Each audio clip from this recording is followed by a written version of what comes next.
UP सरकार में deputy CM Keshav Prasad Maurya मंगलवार को पालीवाल ऑडिटोरियम पहुंचे, जहां उन्होंने देश के यशस्वी प्रधानमंत्री नरेंद्र मोदी के कुशल नेतृत्व में सेवा, सुशासन और गरीब कल्याण को समर्पित केंद्र सरकार के सफलतम 9 वर्ष पूर्ण होने के सुअवसर पर भारतीय जनता पार्टी फिरोजाबाद द्वारा आयोजित व्यापारी सम्मेलन को संबोधित करते हुए व्यापारियों से 2024 के लोकसभा चुनाव के लिए समर्थन मांगा। उन्होंने मंच से व्यापारियों को सतर्क करते हुए कहा कि इस समय एक गिरोह सक्रिय हो गया है, जो सरकार को बदनाम करने के लिए आधार कार्ड में मोबाइल नंबर डालकर फर्जी जीएसटी टैक्स को चोरी कर व्यापारियों को फंसाने का काम कर रहे हैं। ऐसे गिरोह से सावधान रहे। इससे पूर्व डिप्टी सीएम का व्यापारियों द्वारा फूलों का हार पहनाकर भव्य स्वागत किया गया। वहीं मेयर कामिनी राठौर ने डिप्टी सीएम को कांच से बना रामदरबार भेंट किया। वहीं मीडिया प्रभारी अमित गुप्ता ने कांच से निर्मित कमल का फूल भेंट किया। माननीय नरेंद्र मोदी जी के नेतृत्व वाली सरकार, जिसे आप सब ने अपना आशीर्वाद देकर के बनाने का काम किया, सरकार के 9 वर्ष पूरे होने पर पूरे देश के अंदर अभियान चल रहा है। हम कहीं व्यापारी का सम्मेलन कर रहे हैं, कहीं महिलाओं का सम्मेलन कर रहे हैं, कहीं किसानों का सम्मेलन कर रहे हैं, कहीं नौजवानों का सम्मेलन कर रहे हैं और कई अलग अलग प्रमुख जनों के साथ बैठने का काम भी कर रहे हैं।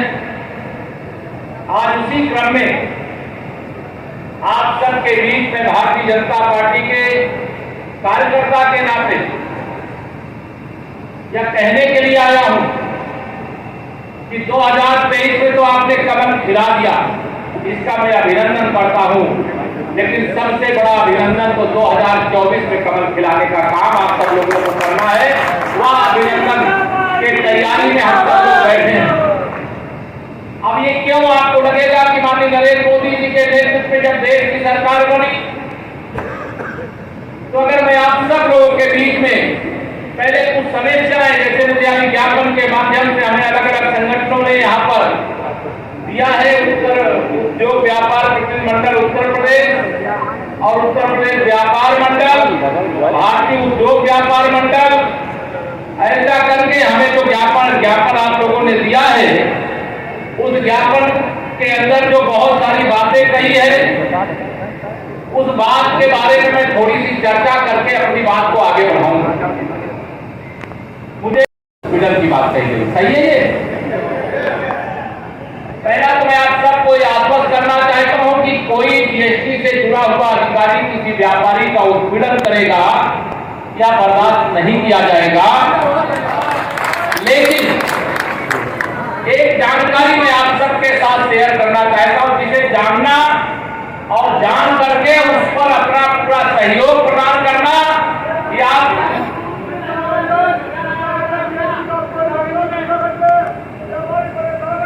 जिसको लेकर के हमें एक नागरिक के नाते भी, एक व्यापारी के नाते भी सजग और सावधान रहना। इस देश में माननीय प्रधानमंत्री श्री नरेंद्र मोदी जी के नेतृत्व में आप सब ने अपना आशीर्वाद देकर के सरकार बनाई। कई बड़े काम हुए एक भारत श्रेष्ठ भारत करने के लिए। एक देश और एक राशन कार्ड की ओर भी हम लोग बढ़े हैं। एक देश और एक टैक्स की ओर भी, एक जीएसटी की ओर भी जब हम आगे बढ़े, निश्चित तौर से जब हर महीने आप आंकड़ा देखते हैं तो जीएसटी का कलेक्शन बढ़ रहा है। इसका हम स्वागत करते हैं आप सब व्यापारी बंधुओं का, इसके लिए बधाई भी देते हैं। लेकिन एक जानकारी जो आपको शायद नहीं होगी, वह जानकारी आप सबको देते हुए मैं अपेक्षा करूंगा कि इस दृष्टि से आपको सजग और सावधान रहना। बहुत सारे हमारे व्यापारी तो ईमानदारी से अपना व्यापार करके जो सरकार का टैक्स बनता, जो जीएसटी बनता,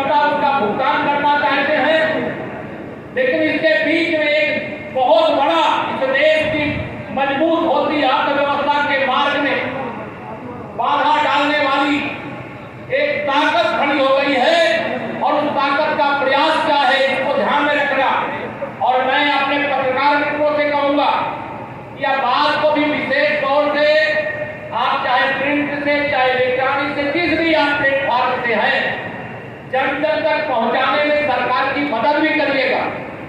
एक ऐसी साजिशें देश के खिलाफ चल रही हैं कि हमारा गांव में बैठा हुआ एक सामान्य सा मजदूरी करने वाला मजदूर, किसानी करने वाला किसान, जिसका व्यापार से कोई लेना देना नहीं है, मेरे भाई बहनों, आप सभी जानते हो कि जीएसटी का रजिस्ट्रेशन कराने के लिए आधार कार्ड की आवश्यकता होती है नहीं होती है?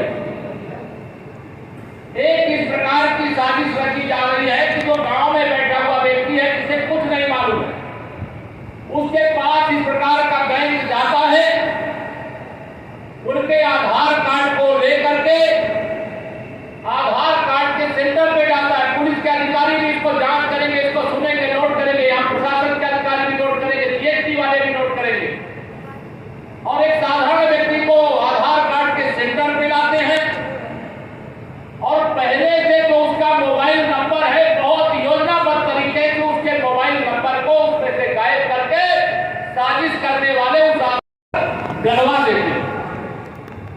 और उस मोबाइल नंबर को डलवाने के बाद जब जीएसटी का रजिस्ट्रेशन होगा तो ओटीपी किसके पास जाएगा? जो असली आधार कार्ड धारक है उसके पास जाएगा कि जो फर्जी मोबाइल नंबर डाला उसके पास जाएगा? फर्जी वाले के पास जाएगा।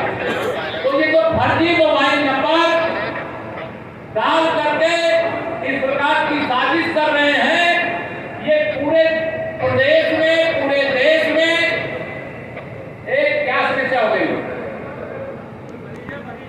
करने वाले। अब एक जो इस प्रकार का साजिश करने वाला है, वो एक रजिस्ट्रेशन नहीं करा रहा है साथियों।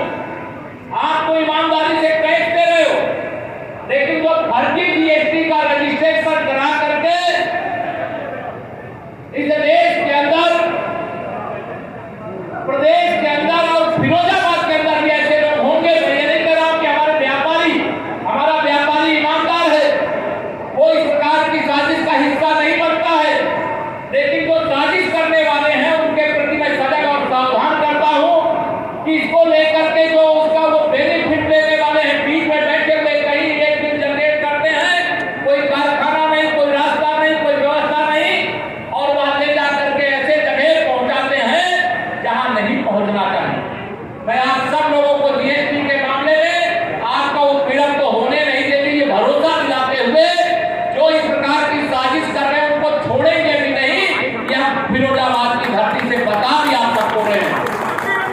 भारतीय जनता पार्टी ऐसी पार्टी है जिस पार्टी के कारण से आज देश के अंदर या उत्तर प्रदेश के अंदर और जिस फिरोजाबाद की धरती पर ये व्यवधान क्यों कर रहे भाई? जरा वहां छठो जरा सब लोग। हमारा सरकार के माध्यम से ये प्रयास है, लेकिन कहीं किसी व्यापारी का उत्पीड़न कोई करे तो अधिकारी जीएसटी से जुड़े वो सुन ले, जांच करके सच को बताना इसकी छूट है, लेकिन किसी को जो सही व्यापारी है उसको परेशान करना इसकी छूट नहीं है। या मैं आप सब लोगों के सामने कह करके जा रहा हूं। यहां पर एक और माहौल इस प्रकार का बनाया जाता है, तो ऐसे लोग ये भी ध्यान रखना, प्रत्यक्ष रूप से कोई एक दो व्यापारी, मैं नहीं कह रहा हूं कि ऐसे नहीं होंगे जो जब इतने बड़े गैंग के लोग सक्रिय रहते हैं और जब कोई उसमें पकड़ा जाता है गलत काम करने वाला, तो वो हमारे व्यापार मंडल जो व्यापारी संगठन है उनकी आड़ लेने की कोशिश करता है। ये भी ध्यान रखना। और जो इस प्रकार की आड़ लेकर के देश की अर्थव्यवस्था को चोट पहुंचाने का, जो हमारा ईमानदारी से काम करने वाला व्यापारी है, अपनी कमाई भी करना और सरकार का जो टैक्स है उसको अदा भी करने का काम करता है, उसको उसमें अपना शिकार बनाने की कोशिश करते हैं। हमें इस पर सजग सावधान रहना। हम इस देश के, आप बताइए 2014 में माननीय नरेंद्र मोदी जी के नेतृत्व में सरकार बनने के बाद कोई कैंसर जैसी बीमारी इस देश को लगी थी। उस बीमारी को दूर करने के लिए जो कदम उठाए गए, उसमें थोड़ी बहुत तकलीफ जरूर किसी ना किसी को हो जाती है, लेकिन ईमानदारी पूर्वक अगर मेरे प्रधानमंत्री जी प्रयास कर रहे हैं तो हम सबका समर्थन प्रधानमंत्री जी को मिलना चाहिए कि नहीं मिलना चाहिए? बताइए। दोनों हाथ मिला कर सब लोग, मिलना चाहिए कि नहीं मिलना चाहिए? माननीय प्रधानमंत्री जी दिन रात मेहनत करते हैं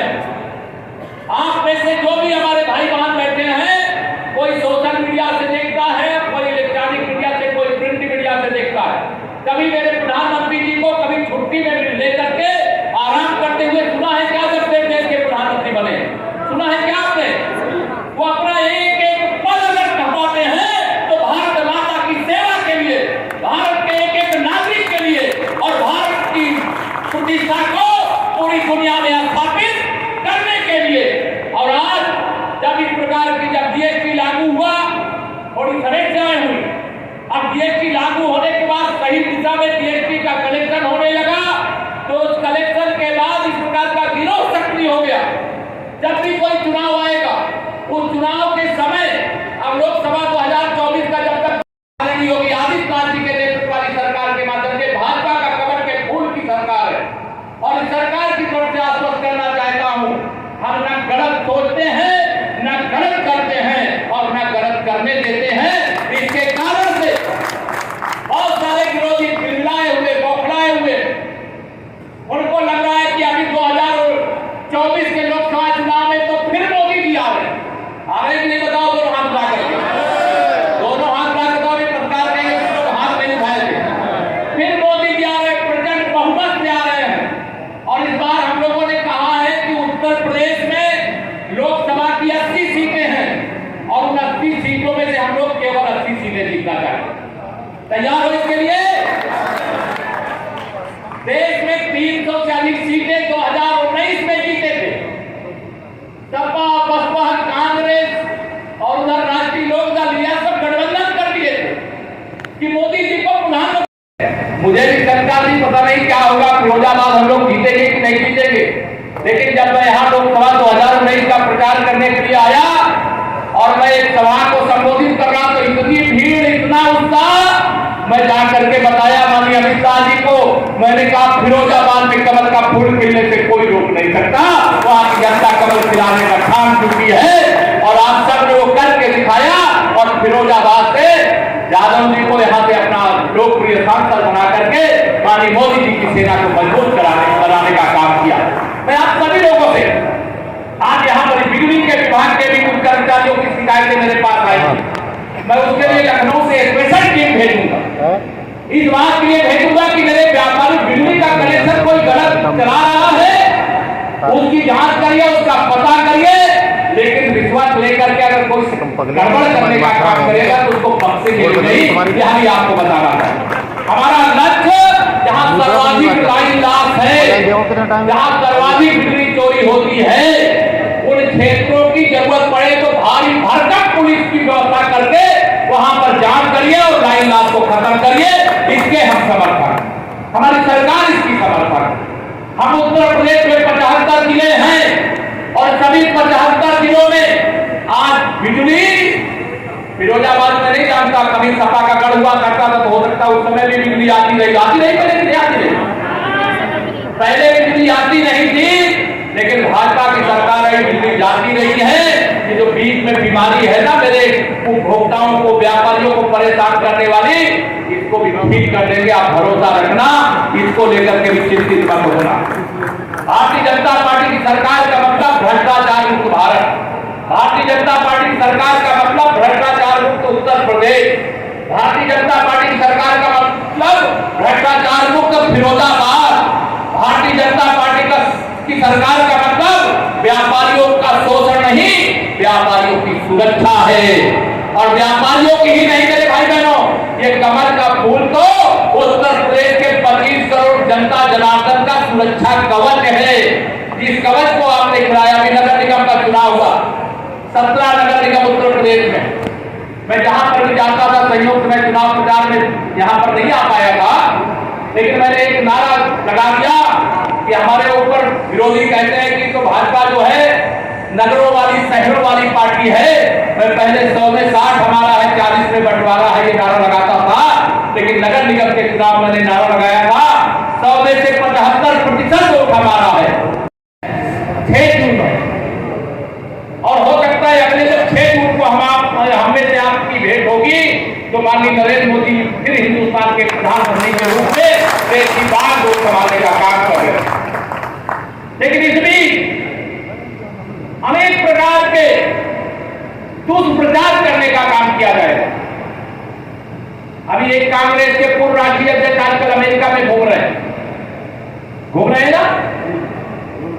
किसी को मालूम है कि नहीं मालूम? कौन बोल रहा है? अब वहां जाकर के उनको देखिए, जब भी देश का कोई नागरिक हमारे लोकतंत्र और हमारे संविधान में देश की जनता के सामने अपनी कोई भी बात दल के आधार पर, संगठन के आधार पर, व्यक्ति के आधार पर कहने की छूट दे रखी है, लेकिन जब कोई देश के बाहर कदम रखता है वो पहले भारतवासी होता है, भारत के गान गाता है जब दुनिया के किसी देश में जाता है। लेकिन ये श्रीमती सोनिया गांधी जी का बेटा लंदन जाए चाहे अमेरिका जाए, वह जा करके केवल भारत की आलोचना करता है, भारतीय जनता पार्टी की आलोचना करता है और भारत के प्रधानमंत्री जी की आलोचना करता है। तो मुझे लगा करता है शायद इनका स्वास्थ्य अब ठीक नहीं है, सत्ता के बिना बेचैन हो गए हैं, बिलख रहे हैं। अरे तो कहना आओ जनता के बीच में कहो, आपको ना अमेरिका से चुनाव लड़ना है, ना अमेरिका वाले जब चुनाव होगा उसमें वोट देने के लिए आएंगे, लेकिन भारत के विरोध में विदेशी धरती पर बोलना सही है कि गलत? बताओ, दोनों हाथ में बताओ, सही है गलत है ना? और यह गलत करने वालों को सजा मिलनी चाहिए कि नहीं मिलनी चाहिए? नहीं, 50 लड़के थे वो जो विरोधी होते हैं, उसका कोई मतलब नहीं होता है। वहाँ एक तरफा भारतीय जनता पार्टी का समर्थन है, कमल खिलने जा रहा है जब चुनाव होंगे भाजपा सरकार। सर सेकंड लास्ट क्वेश्चन है, गाजियाबाद में एक अनोखा मामला सामने आया है, ऑनलाइन धर्म परिवर्तन कराया जा रहा है। विश्वास रखो, गैर कानूनी ढंग से उत्तर प्रदेश के अंदर कोई कुछ करेगा, बख्शेंगे नहीं। और सर बिहार में पुल गिरा है, 1700 करोड़ का नुकसान हुआ है। जो पुल गिरा है, भ्रष्टाचार अगर कोई करेगा तो उसका परिणाम ऐसा होता है, और वहाँ भारतीय जनता पार्टी उसका विरोध कर रही है। जो भ्रष्टाचारी उनके खिलाफ जांच करके कार्रवाई की मांग कर रही है।